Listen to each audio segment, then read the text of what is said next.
All right, shalom, shalom. I'd like to start off by giving all praises, glory, and honor to Yahweh, Ba'ashem, Yahweh Shai, Ba'ashem Rakakadash.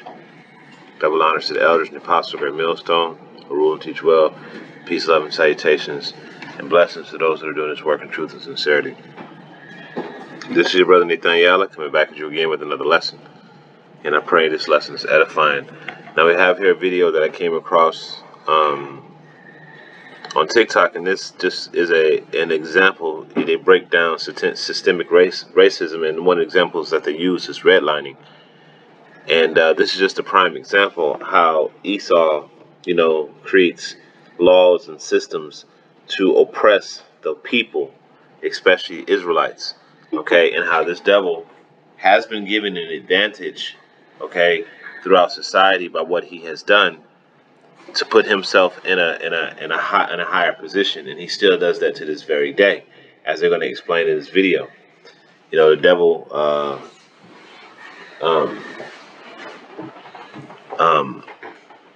he passes unrighteous decrees that are then turned into policies, and then those policies are enforced. Okay. And he has a way, he created a system to where he can identify you based off of your social security number, your last name, and things of that nature, to deny you certain benefits that he himself and his group have access to. The so-called white man and they have access to that shit, but Jake don't. Okay, so white male superiority is something that has definitely negatively impacted, Jake. And Esau knows this shit, man. All right, so I'm gonna start off with a quick scripture. This is Isaiah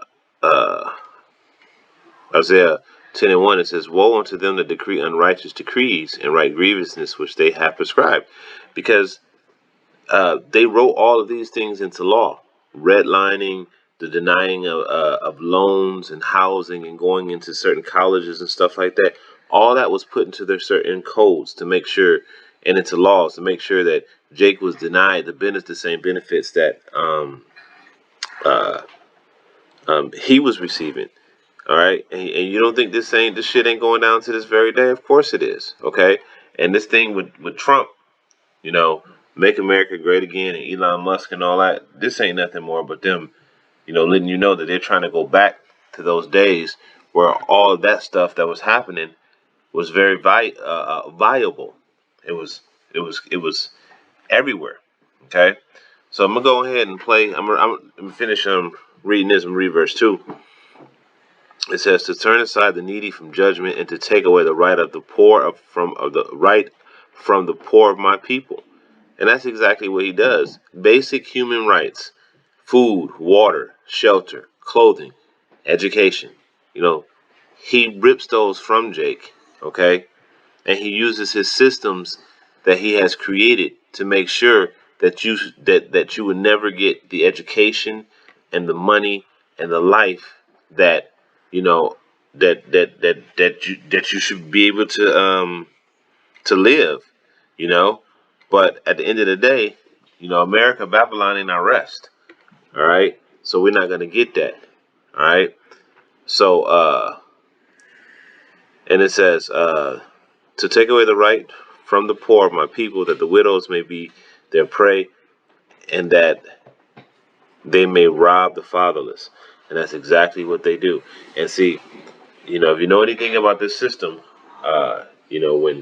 when a child is born and you sign that birth certificate, right? You become a ward of the state, which basically your mom lists you as a bastard. Okay, so the state takes control over you. So this devil tricks the mom into signing you over to the state to make you state property. Okay, so then you basically become fatherless. Okay, so then that gives the state the opportunity to do all of the shit that they do: put you on child support. Okay, make you have to work constantly, make you have to, where you're punished for victimless crimes. Okay, and then the punishment is extra excessive, and then you had the so-called white man that do the same thing that you would do, but you would get more time for it. Okay, but all of this stuff is systemic. All right, and it was built into this system of this Babylonian system, this American system. All right, that's why this place has to get to go, because the system itself was built around these principles, as you're about to find out in this video. All right, so without further ado, I'm gonna go ahead and play it. Jamal is a boy who lives in a poor neighborhood. He has a friend named Kevin who lives in a wealthy neighborhood. All of Jamal's neighbors are African American, and all of Kevin's neighbors are white. Because Jamal's school district is mostly funded by property taxes, his school is not very well funded. His classrooms are over. Now, I don't know if you noticed how they did that, but they showed that all the houses in that particular scene were shacks, which basically saying that the poor people living in those neighborhoods, they're not paying enough in property taxes to where they can afford to pay for a high quality teachers and books and facilities and things of that nature. Okay? Crowded, his teachers are underpaid, and he doesn't have access to high-quality tutors or extracurricular activities. Kevin's school district is also funded by property taxes, so his school is very well funded. All right. Now the difference is that in these well-to-do white neighborhoods, right?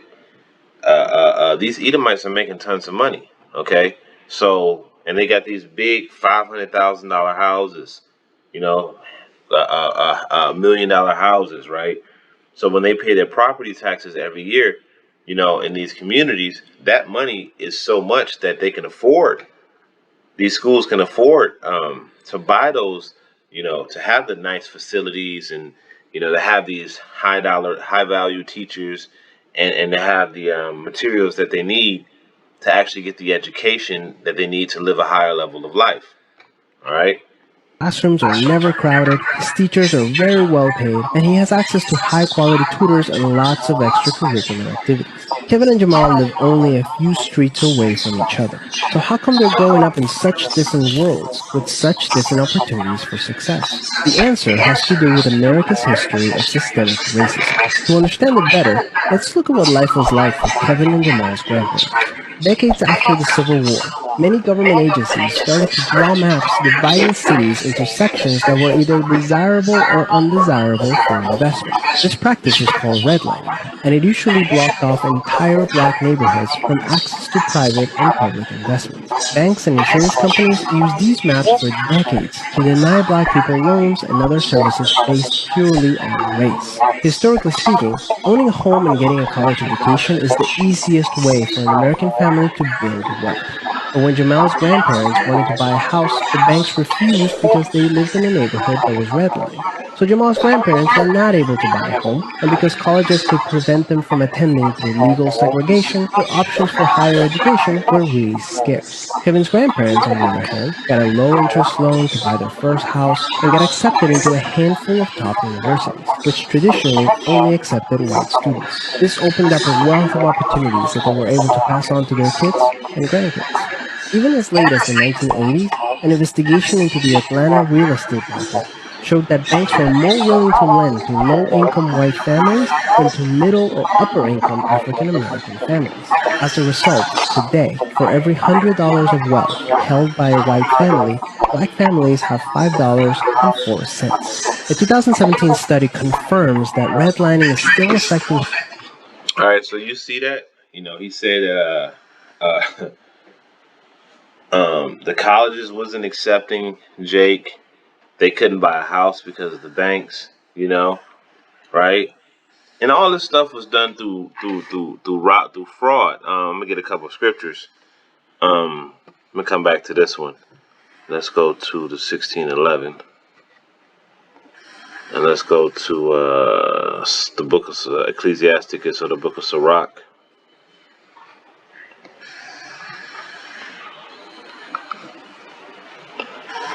Ecclesiasticus 10:8. All right, and it says, because of unrighteous dealings, injuries, and riches got by deceit, the kingdom is translated from one people to another. You see that? So all of these things to deny Jake the housing, to deny Jake the education, to all of this stuff is through the policies, through the laws that they pass, which this is deceit, this is fraud, okay? And this is how he's able to continuously stay in the position that he's in and get more and more money, because he consistently defrauds and do unrighteous dealings. Why the hell you think you'd be working so goddamn much, man? What do you think you work every day for? Do you think honestly it takes every day of your life to work in order to sustain yourself? No, we live in a society where this devil is a cruel ruler. Okay? So he's stealing your labor to put in his pocket. You know? When you go to work, the things that you create for these these multinational corporations, right, far exceed the value of what they're paying you. Far exceed it. Okay? And they take all of that extra value that they didn't pay you and put it in their pocket. That's an injury, and it's a deceit. Okay. So let's continue.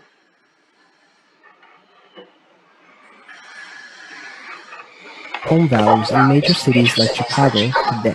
This explains how Kevin and Jamal inherited vastly different circumstances. Unfortunately, the story doesn't end there. A big part of systemic racism is implicit bias. These are prejudices in society that people are not aware that they have. Let's go back to Kevin and Jamal. Against all odds, Jamal manages to be the only student from his high school to get accepted into a great university, the same one that Kevin and his high school friends are attending. But after Kevin and Jamal both graduate, Jamal notices that his resume isn't drawing as much interest as Kevin's, even though they graduated from the same program with the exact same GPA. Unfortunately for Jamal, studies show that resumes with white-sounding names get twice as many callbacks as identical resumes with black-sounding names. Implicit bias is one of the reasons why the black unemployment rate is twice the rate of white unemployment, even among college graduates today. You can see evidence of systemic racism in every area of life. The disparities in family wealth, incarceration rates, political representation, and education are all examples of systemic racism. You see that? And all this shit is built into the system. And that's why I brought out that first precept, Isaiah 10 and 1. Because all of these things are built into the system to where it it's the system itself does this shit because this dude done built it so well. Okay? They know who is applying for a loan. They know who's applying for a car. They know who's applying for a house. They know that.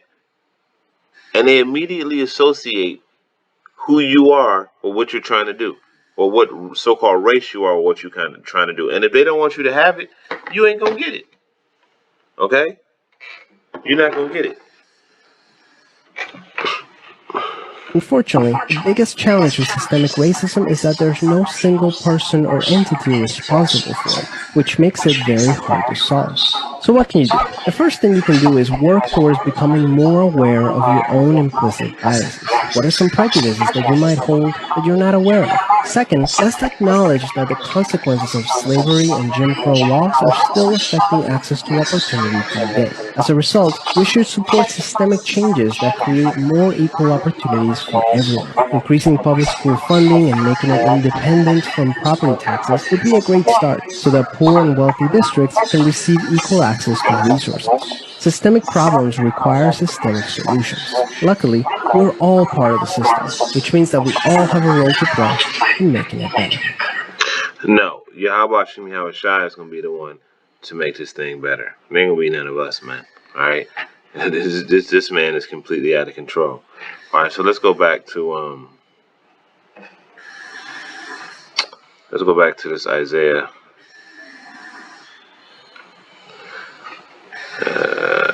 That's not what I wanted.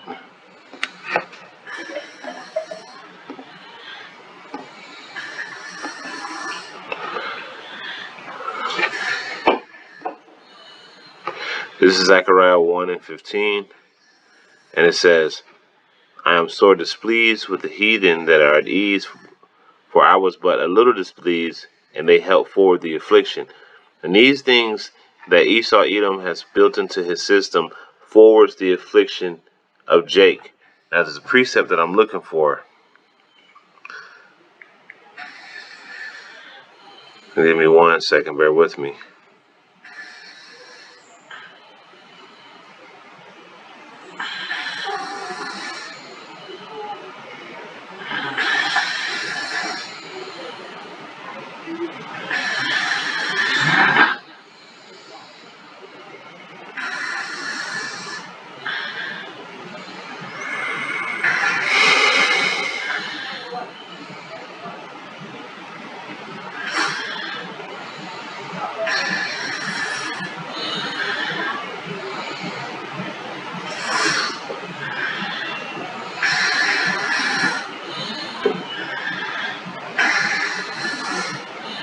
See if I can.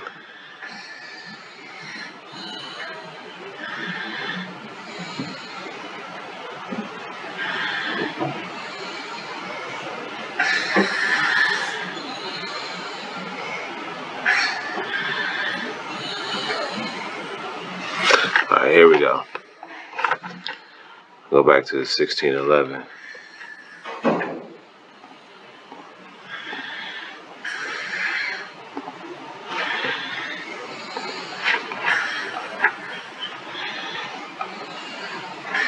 Going back to the book of Ecclesiasticus, 34 and 22.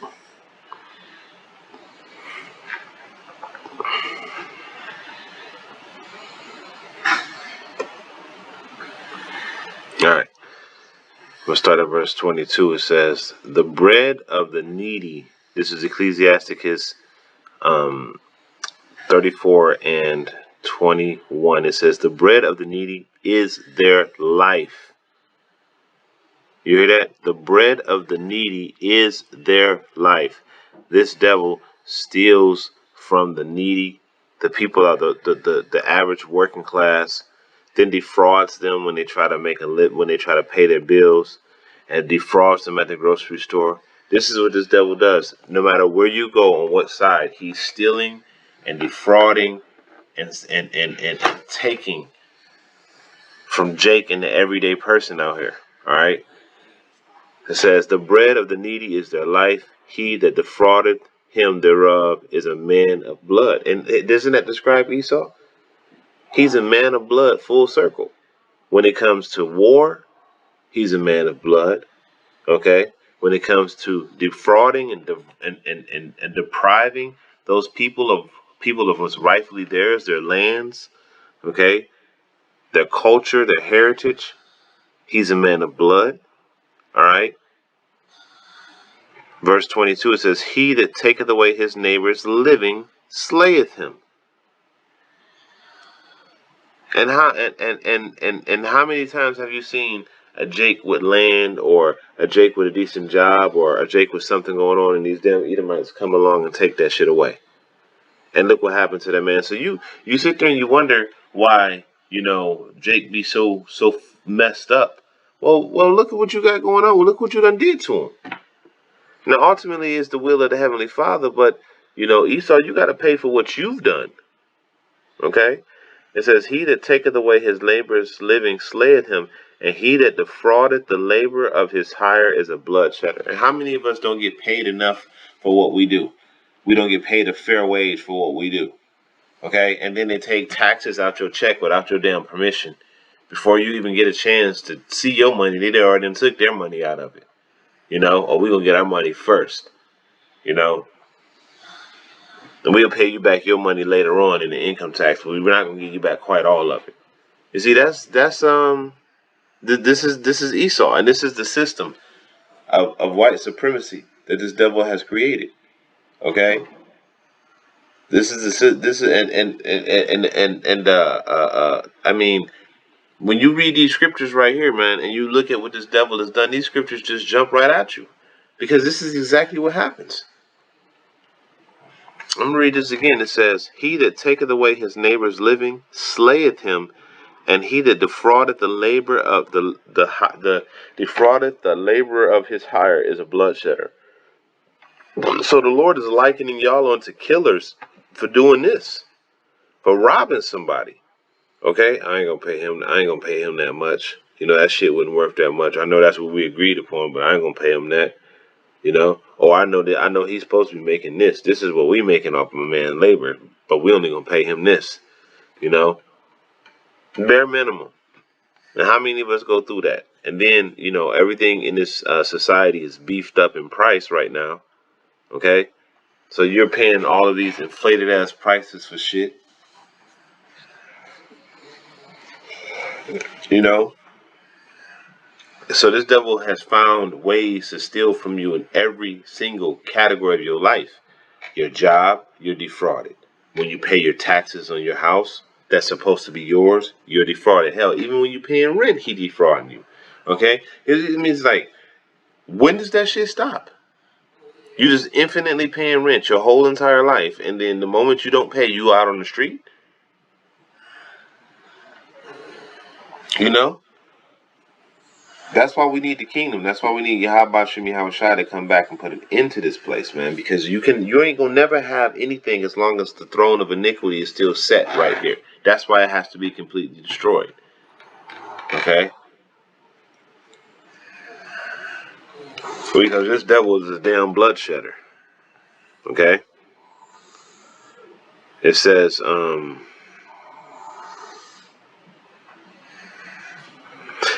gonna read this last one and I'll just close on this. It says, when one buildeth and another pulleth down, what profit have they then but labor?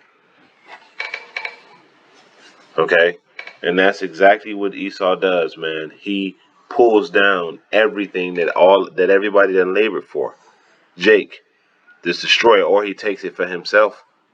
Okay? And it don't profit us none. Alright? How many things, has Jake done put his hand on and built it up, and Esau destroyed that shit or took it away? You know? But, that was pretty much it. I'm going to go ahead and, close out on that one. And, end it off by giving all praise, glory, and honor to Yahweh Shem Yahushua, Bashem Kakadash. I pray this is edifying. Until next time, I can say shalom.